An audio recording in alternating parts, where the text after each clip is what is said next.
30 days daily vlog-এ day 21।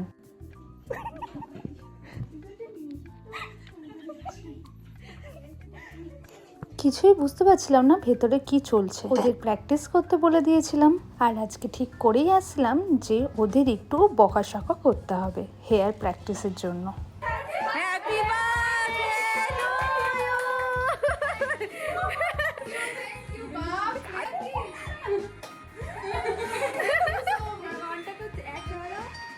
ওই যে একটা কথা আছে না, মন থেকে যদি তুমি কিছু চাও সেটা তোমার হতে বাধ্য।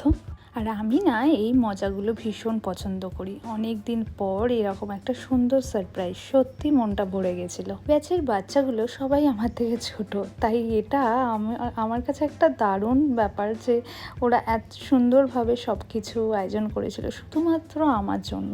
জানো তো, যখন আমি ক্লাস করাতাম 2018-19 থেকে, তখন যেসব স্টুডেন্টরা থাকতো তারা থাকতো একদম অন্যরকম, একদম স্বচ্ছ। আর এখনের জেনারেশনের প্রত্যেকে যেন ভীষণ জটিল। কিন্তু আবার অনেক দিন পর এমন একটা ব্যাচ যেটা ছিল সত্যিই ওদের মন শিশুর মতন পরিষ্কার।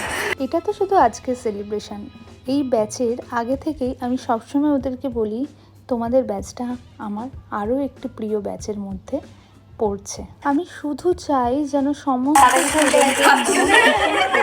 থাকে, কারণ মন যদি পরিষ্কার থাকে তাহলেই সে ভালোভাবে শিখতে পারবে, আর যদি ভালোভাবে শিখতে পারে তাহলেই সে ভবিষ্যতে কাজ করতে পারবে এবং আমার নাম উজ্জ্বল করবে এবং তার বাবা মার নাম উজ্জ্বল করবে। আজকাল সবাই সবার ভুল ধরতে ব্যস্ত, টিচারের থেকেও স্টুডেন্টরা নিজেদের টিচারের থেকেও অনেক বড় মনে করে। বাট সেই সময় দাঁড়িয়ে আমার এই ব্যাচটা ভীষণ প্রিয় একটি ব্যাচ।